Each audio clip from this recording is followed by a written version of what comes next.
summons Chief Minister Kejriwal again in Jal Board money laundering probe.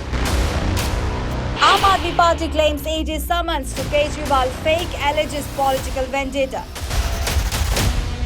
BJP alleges massive corruption in Delhi Jal Board.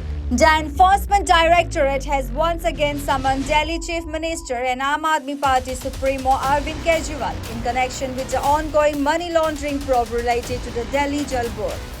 This development comes amid claims by Aam Aadmi Party leaders that the case is fake and that the party is unaware of the specifics of the ED's investigation. The latest summons to Arvind Kejriwal, issued under Section 50 of the Prevention of Money Laundering Act, requires his appearance for investigations related to alleged irregularities in the DJB and the laundering of proceeds of crime. This summons follows earlier arrests in the case, including that of a retired chief engineer and a contractor in February this year. The ED's probe focuses on irregularities in the tendering processes of the DJB, stemming from FIRs filed by the CBI and the anti-corruption branch of the Delhi government. Allegations include granting undue advantage to certain companies in tender awards and irregularities in setting up automotive bill payment collection machines. Aam Aadmi Party leader and Delhi Minister Atishi has said that these summonses are being sent because Prime Minister Modi has started doubting whether they will be able to arrest Delhi Chief Minister Arvind Kejriwal in the excise matter case. A backup plan is being initiated to arrest Arvind Kejriwal. ये मामला जल board वाला है क्या, ये तो हम भी जानना चाहते हैं। ये किसी को नहीं पता कि ये मामला क्या है, इसमें किस चीज की जांच हो रही है, क्या कह रहे हैं कि क्या घोटाला हुआ, ये किसी को नहीं पता। लेकिन ये समन सिर्फ इसलिए भेजा गया है क्योंकि शायद अब मोदी जी को डाउट होने लग गया है कि पता नहीं एक्साइज पॉलिसी वाले मैटर पे अरविंद केजरीवाल को गिरफ्तार कर पाएंगे कि नहीं कर पाएंगे, क्योंकि उस पे तो अभी कानूनी बहस शुरू हुई है।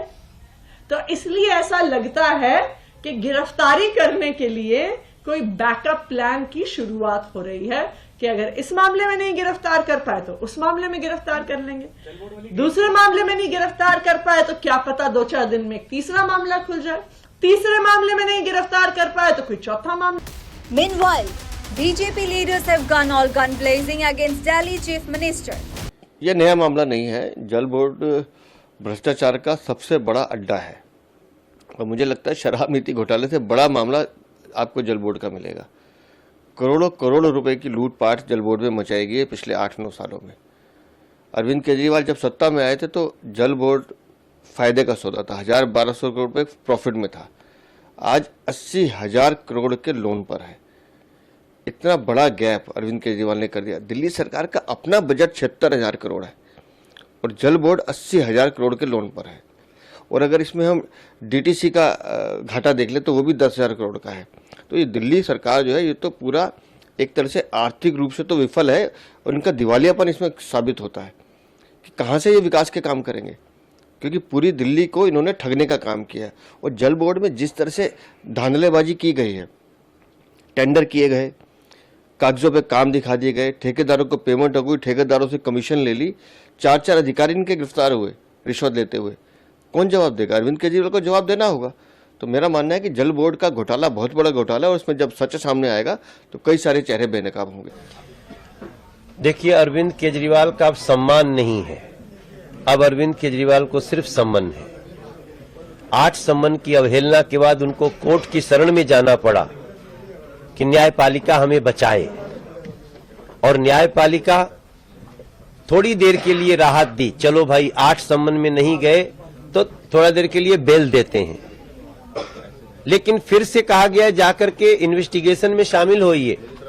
और आज फिर 9वां सम्मन जाना और जल बोर्ड घोटाले का एक नया केस खुल जाना। ऐसा लगता है कि अरविंद केजरीवाल का हर विभाग में जहां हाथ रखिए वहीं भयानक घोटाला हो रखा है। और शायद यही कारण है कि आज दिल्ली के लगभग 200 लोग श्रीधर शर्मा जी के नेतृत्व में आज हमारे विधानसभा के, उनके आम आदमी पार्टी के वार्ड अध्यक्ष, विधानसभा अध्यक्ष, ये प्रांत के ज्वाइंट सेक्रेटरी, ये सभी लोग आज भारतीय जनता पार्टी ज्वाइन कर रहे हैं। और प्रतिदिन सवेरे 10, 12, 15, 20, 100, 200 लोग आम आदमी पार्टी छोड़ के बीजेपी क्यों ज्वाइन कर रहे हैं? क्योंकि उनके मन में आ गया कि अरविंद केजरीवाल ने हमारे साथ और दिल्ली के साथ धोखा दिया। The ED's latest summons follows Kejriwal's appearance before the Rouse Avenue court in connection with the Delhi excise policy case. Despite earlier complaints and summons from the ED, Kejriwal was granted bail by the court, with a directive to respond to the agency's summonses and adhere to legal obligations. As the ED intensifies its probe into alleged financial irregularities related to Delhi Jal Board, the political landscape in Delhi becomes increasingly charged, with Kejriwal and Aam Aadmi Party leaders refuting the allegation as politically motivated. The unfolding legal proceedings will undoubtedly shape the discourse surrounding governance and accountability in the capital. News Desk reports such the reality.